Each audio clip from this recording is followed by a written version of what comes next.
Assalamualaikum warahmatullahi wabarakatuh. Kami dari kelompok 1 yang beranggotakan Robi Muhammad, Safira Nurjanah, Septiani Pena, Suci Anupianti. Kami di sini akan menjelaskan asuhan keperawatan jiwa anak berkebutuhan khusus. Definisi anak berkebutuhan khusus. Anak berkebutuhan khusus adalah mereka yang memerlukan penanganan khusus yang berkaitan dengan kekhususannya. Anak yang berkebutuhan khusus merupakan anak yang memiliki gangguan kognitif. Ada beberapa masalah pada anak berkebutuhan khusus. Salah satunya yaitu Down syndrome. Konsep dasar Down syndrome. Down syndrome adalah kelainan bawaan sejak lahir yang terjadi pada satu di antara 800-900 bayi. Ditandai oleh kelainan jiwa atau cacat mental mulai dari yang sedang sampai berat. Tetapi hampir semua anak yang menderita kelainan ini dapat belajar membaca dan merawat dirinya sendiri. Down syndrome pun merupakan kelainan kromosom autosomal yang paling banyak terjadi pada manusia. Sindrom Down merupakan cacat bawaan yang disebabkan oleh adanya kelebihan kromosom X. Etiologi Down syndrome. Penyebab dari Down syndrome adalah adanya kelainan kromosom yaitu terletak pada kromosom 21 dan 15. Faktor-faktor yang berperan dalam terjadinya kelainan kromosom atau kejadian non-disjunction adalah yang pertama yaitu genetik, karena menurut hasil penelitian epidemiologi mengatakan adanya peningkatan risiko berulang bila dalam keluarga terdapat anak dengan sindrom. Yang kedua ada radiasi, yaitu ada sebagian besar penelitian bahwa sekitar 30% ibu yang melahirkan anak dengan sindrom Down pernah mengalami radiasi di daerah sebelum terjadi konsepsi. Yang ketiga ada infeksi dan kelainan kehamilan. Dan yang keempat ada autoimun dan kelainan endokrin pada ibu, terutama autoimun tiroid atau penyakit yang dikaitkan dengan tiroid. Yang kedua yaitu umur ibu. Apabila umur ibu di atas 35 tahun, diperkirakan terdapat perubahan hormonal yang dapat menyebabkan non-disjunction pada kromosom. Selanjutnya yaitu umur ayah. Ada faktor lain seperti gangguan intragametik, organisasi nukleus, bahan kimia, dan frekuensi kuitus. Manifestasi klinis. Beberapa bentuk kelainan pada anak dengan sindrom Down. Yang pertama, sutura sagitalis yang terpisah, fisura palpebralis yang miring, jarak yang lebar antara kaki, fontanella palsu, plantar krisi, hiperfleksibilitas, peningkatan jaringan sekitar leher, bentuk palatum yang abnormal, hidung hipoplastik, dan kelainan otot dan hipotonia. Patofisiologi. Faktor penyebabnya yaitu genetik, umur, radiasi, infeksi, dan toksik. Kemudian terjadilah abnormalitas kromosom X atau kelebihan kromosom X. Setelah terjadinya kelebihan kromosom X, ada 3 kemungkinan yang akan terjadi. Yang pertama, non-disjunctional zygotic non. Yang kedua, translokasi kromosom 21 dan 15.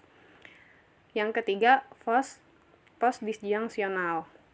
Di ketiga kemungkinan itu terjadilah pembentukan organ yang kurang sempurna. Ada 5 kemungkinan. Yang pertama, peningkatan konsentrasi terhadap infeksi, kemudian terjadilah resiko infeksi. Kemudian yang kedua, defisiensi pengetahuan. Kemudian yang ketiga, penyakit jantung kongenital. Kemudian yang keempat, pertumbuhan palatum abnormal. Kemudian terjadilah ketidakseimbangan nutrisi kurang dari kebutuhan tubuh. Yang kelima, keterlambatan pertumbuhan dan perkembangan. Diagnosa yang lazim muncul, yang pertama, keterlambatan pertumbuhan dan perkembangan. Yang kedua, risiko infeksi. Yang ketiga, ketidakseimbangan nutrisi kurang dari kebutuhan tubuh berhubungan dengan kesulitan pemberian makanan karena lidah yang menjulur dan palatum yang tinggi. Kemudian yang keempat, defisiensi pengetahuan orang tua berhubungan dengan perawatan anak sindrom Down. Kemudian discharge planning, yaitu yang pertama, konseling genetik maupun amniocentesis pada kehamilan yang dicurigai akan sangat membantu mengurangi angka kejadian sindrom Down. Yang kedua, dengan biologi molekuler, misalnya dengan gen targeting atau yang dikenal sebagai homologous recombination, sebuah gen yang dapat dinonaktifkan. Kemudian yang ketiga, pencegahan dengan melakukan pemeriksaan kromosom melalui amniocentesis bagi ibu hamil, terutama pada bulan-bulan awal kehamilan. Ibu hamil pernah mempunyai anak dengan sindrom Down atau hamil di atas usia 40 tahun. Harus dengan hati-hati memantau perkembangan janinnya karena mereka memiliki resiko melahirkan anak dengan sindrom Down yang lebih tinggi. Kemudian yang keempat, fisioterapi pada Down syndrome adalah membantu anak belajar untuk menggerakkan tubuhnya dengan cara gerakan yang tepat atau appropriate wise. Kemudian asuhan keperawatan Down syndrome. Yang pertama yaitu dikaji.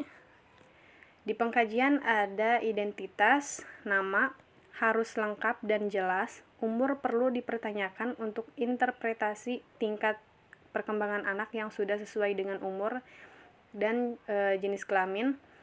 Kemudian di identitas ada nama orang tua, alamat, umur, pendidikan, agama, dan pekerjaan. Setelah itu, riwayat penyakit sekarang. Biasanya diawali dari pengalaman dan perasaan cemas ibu klien yang melihat pertumbuhan dan perkembangan anaknya yang terlambat tidak sesuai dengan kelompok seusianya. Kemudian ada riwayat penyakit dahulu, penyakit seperti rubella, tetanus, difteri, meningitis, morbilli, polio, pertusis, varicella, dan ensefalitis dapat berkaitan atau mempengaruhi pertumbuhan dan perkembangan baik secara enteral maupun parenteral. Kemudian riwayat antenatal, natal, dan pasca-natal. Yang pertama antenatal, kesehatan ibu selama hamil, penyakit yang pernah diderita serta upaya yang dilakukan untuk mengatasi penyakitnya. Kemudian berapa kali, kemudian perawatan antenatal seperti apa, kemudian kemana serta kebiasaan minum jamu-jamuan dan obat yang pernah diminum serta kebiasaan selama hamil.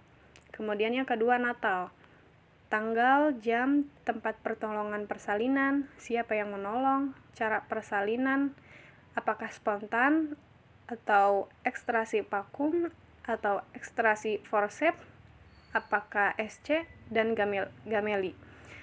Kemudian presentasi kepala dan komplikasi atau kelainan kongenital. Kemudian keadaan saat lahir dan morbiditas pada hari pertama setelah lahir. Masa kehamilan, apakah cukup, kurang, atau lebih bulan. Kemudian yang ketiga, pasca natal. Lama dirawat di rumah sakit, masalah-masalah yang berhubungan dengan gangguan sistem, masalah nutrisi, pertumbuhan berat badan, warna kulit, pola eliminasi, dan respon lainnya. Selama neonatal perlu dikaji adanya asfiksia, trauma, dan infeksi. Selanjutnya, ada riwayat pertumbuhan dan perkembangan, yaitu berat badan, lingkar kepala, lingkar lengan kiri atas, lingkar dada terakhir, tingkat perkembangan anak yang telah dicapai, motorik kasar, motorik halus, kemampuan bersosialisasi, dan kemampuan bahasa. Selanjutnya ada riwayat kesehatan keluarga, ada sosial, perkawinan orang tua, kesejahteraan dan ketentraman, rumah tangga yang harmonis, dan pola asuh, asa, dan ASI. Ekonomi dan adat istiadat berpengaruh dalam pengelolaan lingkungan internal, eksternal yang dapat mempengaruhi perkembangan intelektual dan pengetahuan serta keterampilan anak. Di samping itu juga berhubungan dengan persediaan dan bahan pangan, sandang, dan papan. Selanjutnya ada pola fungsi kesehatan. Yang pertama, pola nutrisi. Makanan pokok utama apakah ASI atau PASI pada umur anak tertentu. Jika diberikan PASI, ditanyakan jenis, takaran, dan frekuensi pemberian serta makanan tambahan yang diberikan. Adakah makanan yang disukai, alergi, atau masalah makanan yang lainnya? Yang kedua, pola eliminasi. Sistem pencernaan dan perkembangan pada anak perlu dikaji BAB atau BAK. Konsistensi warna, frekuensi, jumlah, serta bau. Bagaimana tingkat toilet training sesuai dengan tingkat perkembangan anak. Yang ketiga, pola aktivitas. Kegiatan dan gerakan yang sudah dicapai anak pada usia sekelompoknya mengalami kemunduran atau percepatan. Yang keempat, pola istirahat. Kebutuhan istirahat setiap hari. Adakah gangguan tidur, hal-hal yang mengganggu tidur, dan yang mempercepat tidur. Yang kelima, pola kebersihan diri. Bagaimana perawatan pada diri anak? Apakah sudah mandiri atau masih ketergantungan sekunder pada orang lain atau orang tua? Selanjutnya, pemeriksaan fisik. Keadaan umum pasien saat dikaji, kesan kesadaran, tanda-tanda vital, yaitu perubahan suhu, frekuensi pernafasan, sistem sirkulasi, dan perfusi jaringan. Kepala dan lingkar kepala hendaknya diperiksa sampai anak usia 2 tahun dengan pengukuran diameter occipitofrontalis terbesar. Ubun-ubun normal yaitu besar rata atau sedikit cekung sampai anak usia 18 bulan. Yang kedua, mata, refleks mata baik, sklera adakah ikterus, konjungtiva adakah anemis, penurunan penglihatan yaitu visus. Yang ketiga, telinga simetris, fungsi pendengaran baik. Yang keempat, mulut atau leher, keadaan faring, tonsil, adakah pembesaran hiperemia, adakah pembesaran kelenjar limfe, lidah, dan gigi.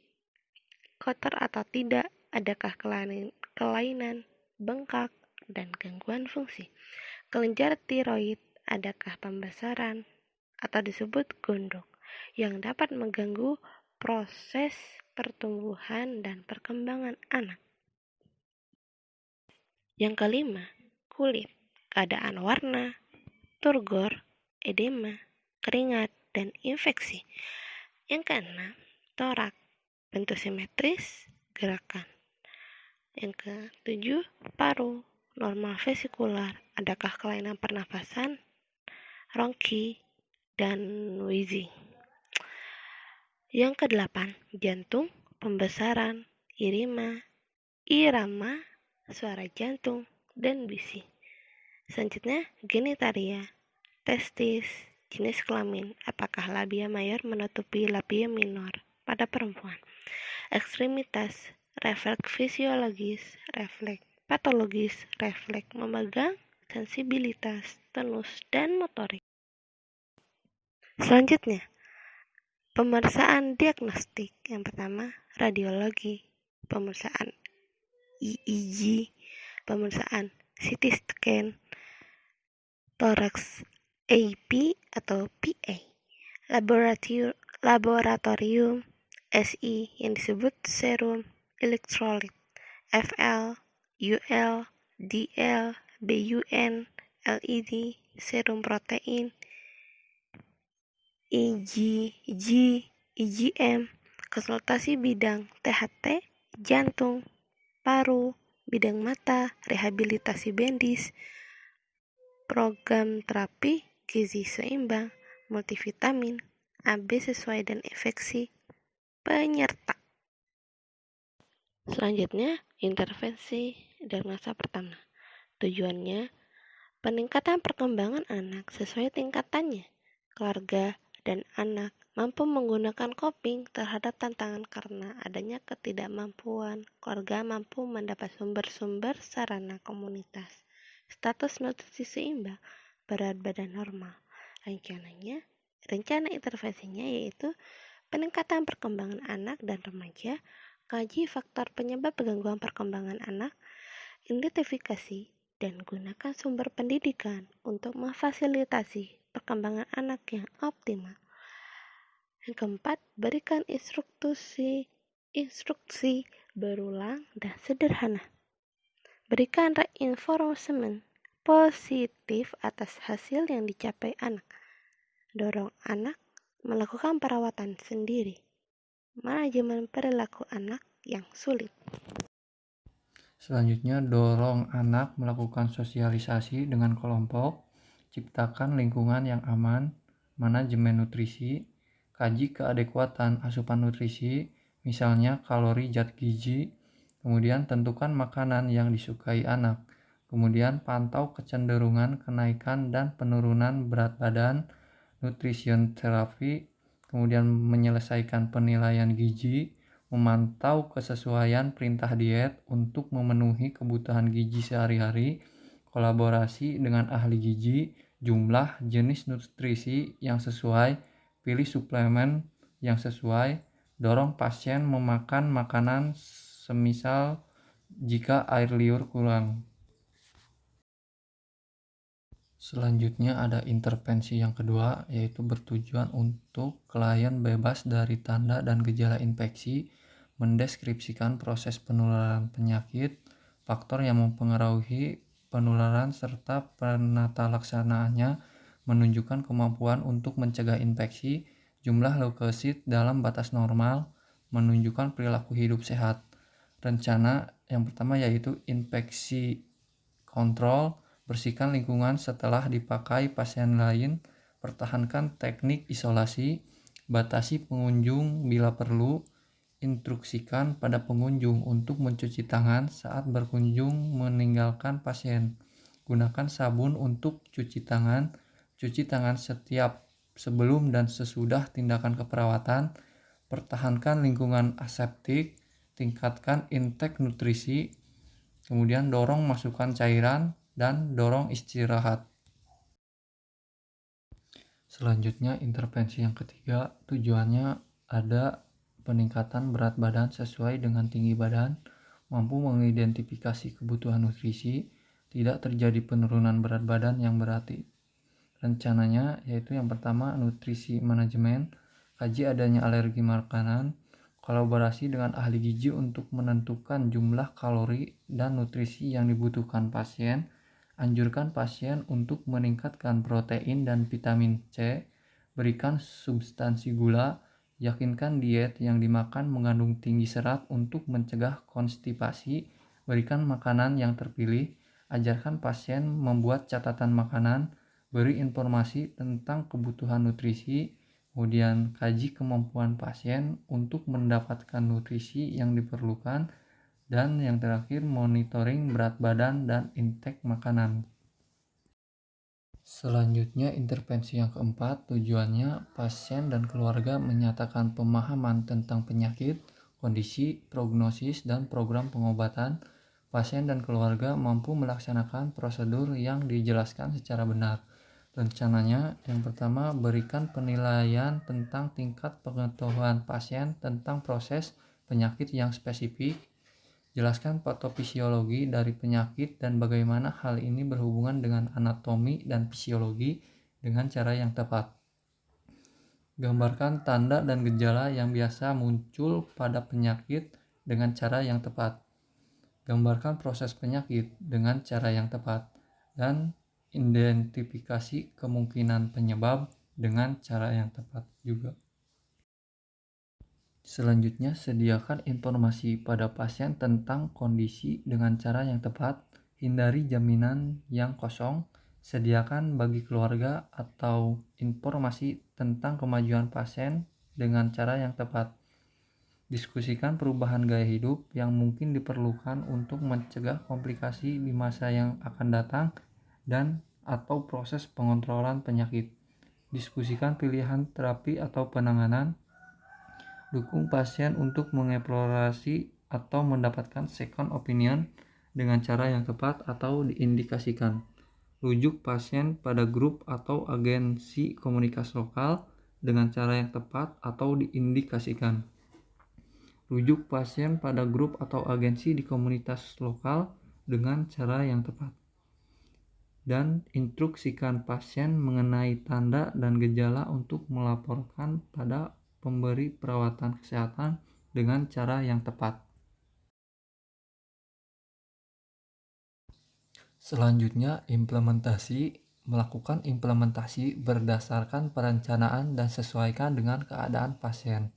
Dan yang terakhir yaitu evaluasi sesuai dengan tujuan dan kriteria hasil. Sekian penjelasan materi dari kelompok 1, kurang lebihnya kami memohon maaf. Bila taufiq wal hidayah. Wassalamualaikum warahmatullahi wabarakatuh.